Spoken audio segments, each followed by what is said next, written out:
শাকিব খানকে নিয়ে বড় পর্দায় অভিষেক হতে যাচ্ছে অমির।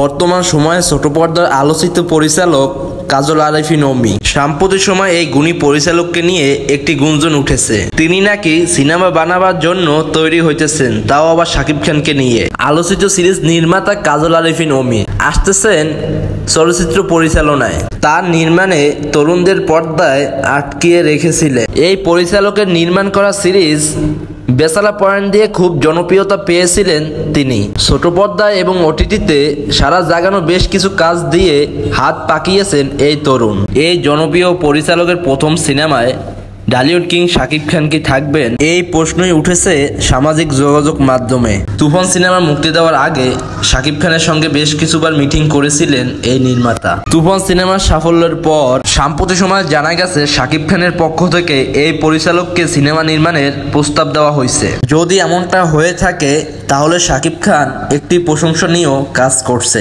অন্য একটি সূত্রে জানা গেছে অমি তার ঘরের অভিনয় শিল্পী ছাড়া কাউকে নিয়ে কাজ করার সাহস পাইতেছে না। তবে তার মতো মেধাবী নির্মাতার প্রথম সিনেমায় অভিভাবক হিসেবে থাকতে চান শাকিব খান। তবে এই বিষয়ে যদি আপনার কোনো মতামত থাকে অবশ্যই কমেন্ট বক্সে জানাবেন। ভিডিওটা যদি ভালো লেগে থাকে অবশ্যই চ্যানেলটাকে সাবস্ক্রাইব করে দিবেন, লাইক দিয়ে পাশে থাকবেন।